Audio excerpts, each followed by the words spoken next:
Olá, começa agora mais uma edição do OAB Nacional e você é o nosso convidado. Fique com a gente, já estamos no ar.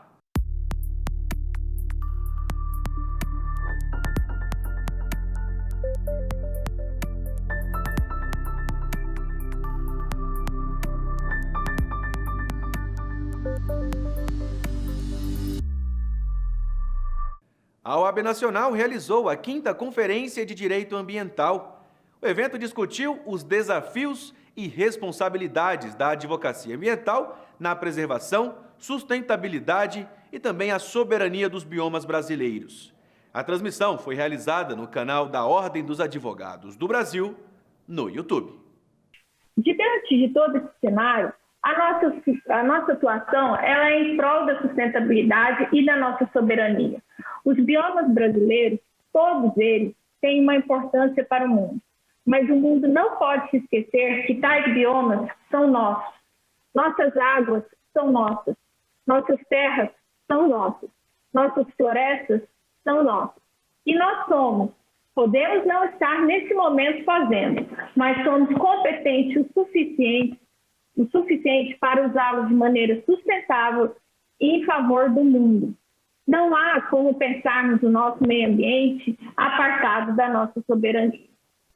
Acredito que esse evento irá despertar em todos o desejo de se aprofundar nos temas apresentados, bem como o desejo de contribuir para um mundo mais equilibrado. Uma campanha chamada Seja Legal com a Amazônia, na qual a OAB Nacional se juntou esse ano e que tem como um dos grandes focos a conservação de florestas públicas na região amazônica, que são florestas que pertencem a todos nós brasileiros e que são fundamentais, né, para garantir o provimento de serviços ambientais que são tão essenciais ao nosso país, que geram benefícios, por exemplo, como a chuva, né, que irriga a grande parte da nossa produção agrícola nacional, a chuva que abastece os reservatórios das hidrelétricas para geração de energia no país.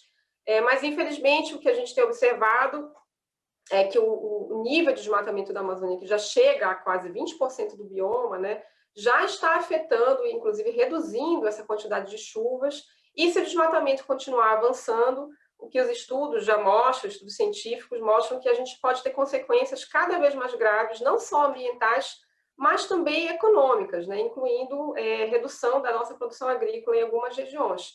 E o que é mais crítico é que a gente já está falando de algo que o Brasil já sabe fazer, que é reduzir o desmatamento, né?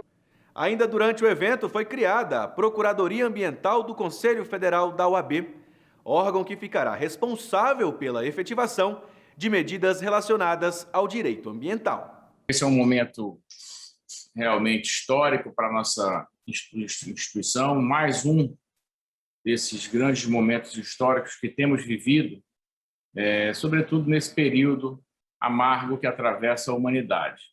Mas entendendo a necessidade e a conveniência de instituirmos uma procuradoria que, no âmbito do direito ambiental, é o passo que precisamos dar para que possamos, através dessa procuradoria, efetivar medidas com o fim de proteger todo o bioma e todo o meio ambiente e todas aquelas questões que são muito caras à sociedade brasileira. Não só a advocacia, mas pensando em lato sensu, todas aquelas questões que trarão benefícios ou proteção dos interesses dos direitos tutelados em relação à sociedade brasileira. Então, nesse momento, fica lançada a Procuradoria Nacional do Direito Ambiental, que será coordenada também por mim, já que faz parte da pasta onde tenho assento, que é a Secretaria-Geral, e cabe também a mim coordenar todas as procuradorias. E assim, com o anúncio da Procuradoria, da criação e instituição da Procuradoria Nacional, já podemos anunciar desde logo, teremos 2 grandes conhecedores da matéria, 2 grandes aguerridos advogados, preocupados com a manutenção de tudo aquilo que dirá respeito à preservação da natureza, aos cuidados com o meio ambiente, as questões, sobretudo, do saneamento, que é uma especialidade do Leandro Frota. Nomeamos, a partir de agora, como procuradores nacionais de direito ambiental, no âmbito do Conselho Federal da Ordem dos Advogados do Brasil, os advogados Leandro Frota e Ana Carolina Bachet, que tomam posse também neste evento, a partir de agora, portanto, se investindo da função de procuradores de meio ambiente. Eles que aliados, aqui alia-se a já existente Comissão Nacional do Meio Ambiente com a Procuradoria Nacional e juntos tenho certeza que manejarão tantas quantas forem as ações necessárias para não só proteger, como corrigir e como coibir todas as violências que sejam tentadas contra o nosso meio ambiente.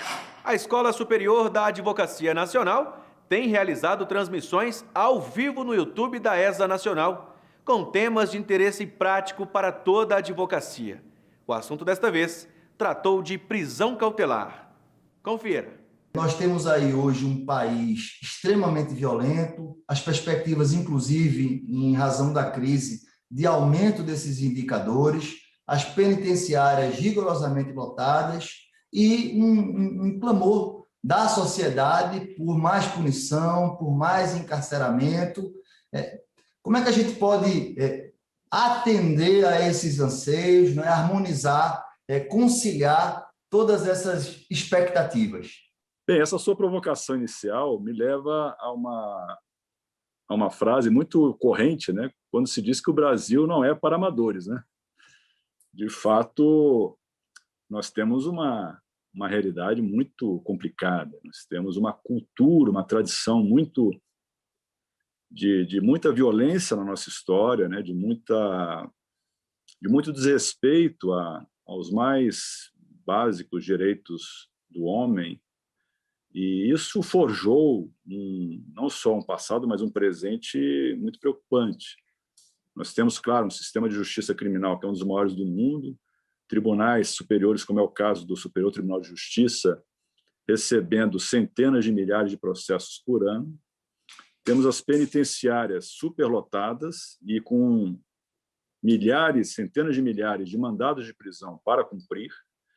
E temos uma quantidade imensa de crimes que sequer são noticiados, ou quando noticiados, não dão ensejo a um inquérito policial ou a uma ação penal.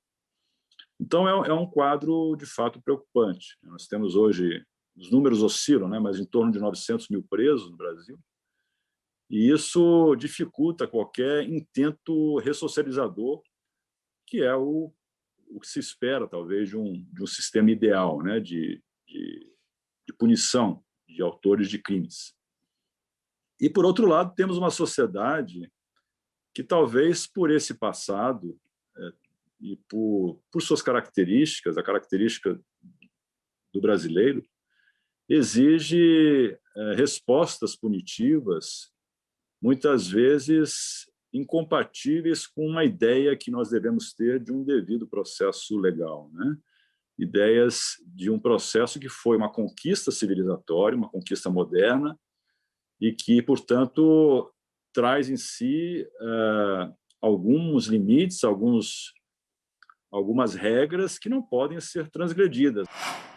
O Superior Tribunal de Justiça abriu consulta pública sobre a disponibilização de dados em formato aberto.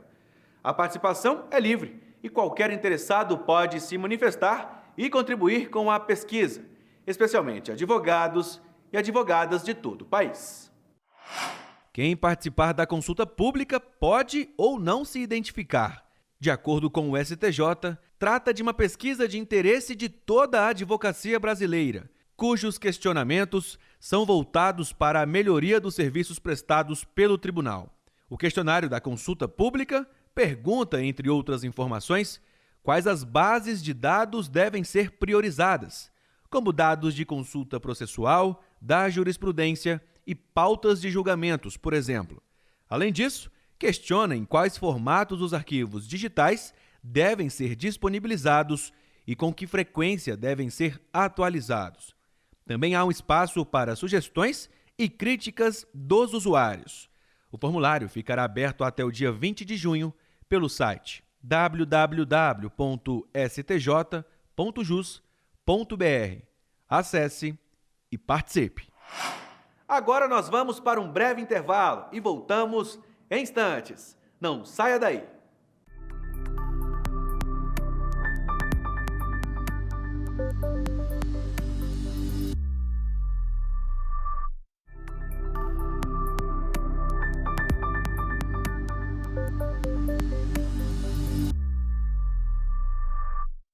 Voltamos. Obrigado pela sua companhia. O Papo em Ordem recebeu como convidada a advogada, professora de pós-graduação em Direito e apresentadora de TV, Gabriela Prioli. O programa teve como mediador o presidente da Ordem dos Advogados do Brasil, Felipe Santa Cruz, e tratou sobre educação política, o atual protagonismo do judiciário, os caminhos do ensino jurídico, desinformação e discurso de ódio. Acompanhe. Eu, como presidente da Ordem, em 2 anos tive que ir ao plenário do Supremo defender o Supremo, que talvez para pessoas como nós que nos formamos no pós-ditadura seja impensável. Como que você vê esse papel do judiciário? Primeiro, eu queria assim, o protagonismo que o judiciário ganhou, inegavelmente, nos últimos anos. Quero saber como você pensa isso. E essa dificuldade, eu concordo com você, virou um grande fla-flu, se usar esse termo, né? O direito ganhou as ruas, eu acho que isso é positivo, e as pessoas decidem se gostam ou não do Supremo daquela semana. Quando o Supremo decide como elas gostam, tá de parabéns. É que nem o seu time no domingo. Quando ele perde o jogo, tem que derrubar o técnico. Como é que você vê esse quadro, se ele é positivo, de certa forma, essa aproximação do judiciário da população, e como a gente trabalha também essa dificuldade que deixa de ser de comunicação?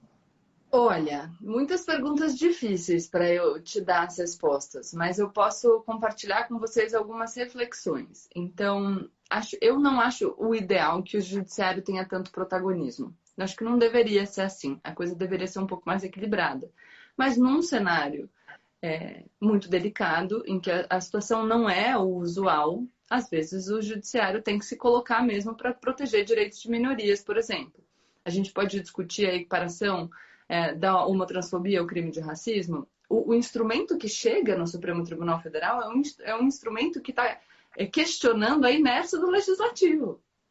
Não é assim, olha, a gente não quer que o legislativo fale sobre isso. A gente resolveu pular uma etapa, a gente quer que o judiciário se manifeste. E aqui a gente não vai nem entrar no mérito do acerto ou não da decisão, não acho que é esse o ponto. Mas essa questão só chega lá porque o legislativo não fez o que deveria fazer.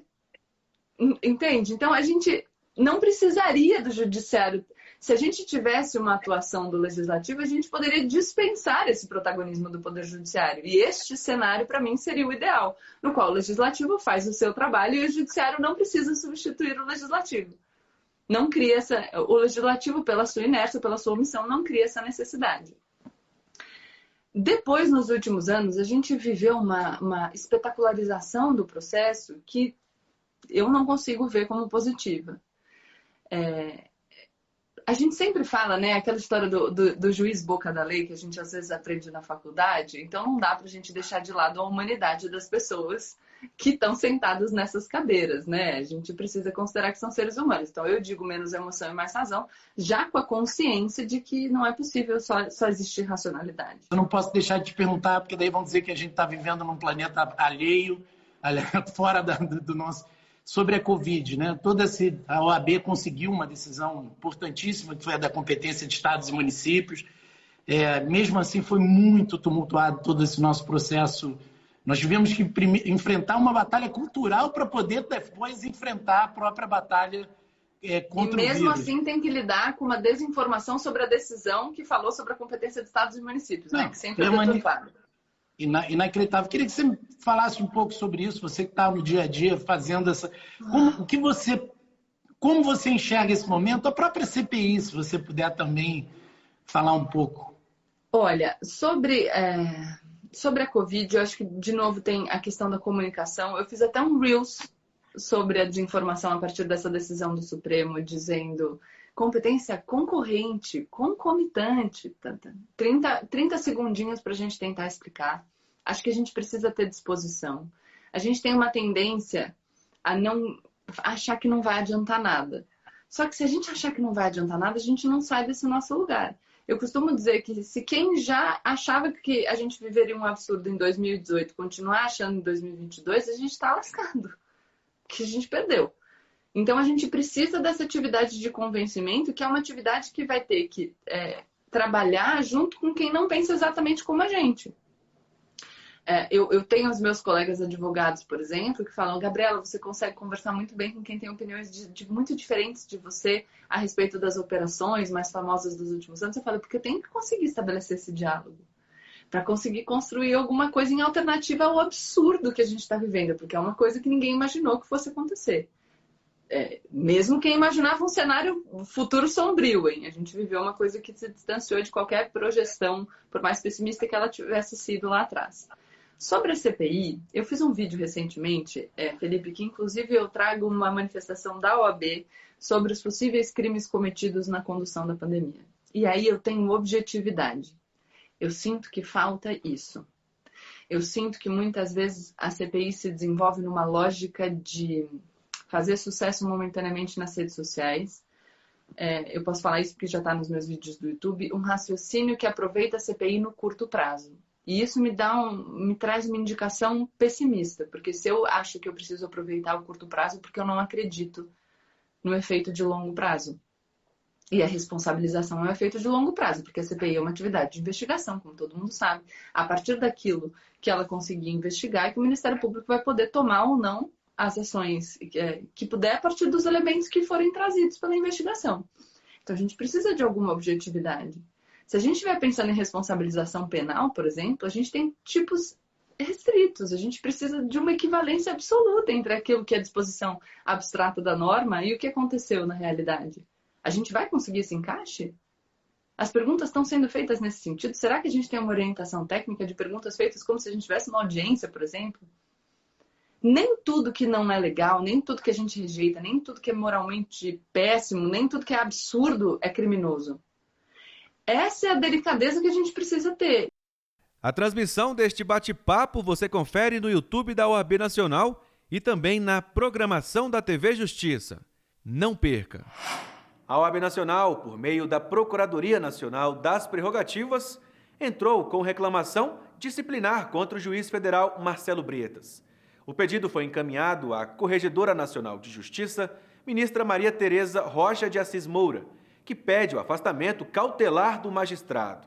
Em reportagem publicada na imprensa, Bretas é acusado de negociar penas, orientar advogados e combinar estratégias com o Ministério Público, em descumprimento aos deveres de imparcialidade, desrespeito às prerrogativas dos advogados, entre outros previstos no artigo 35 da Lei Orgânica da Magistratura Nacional.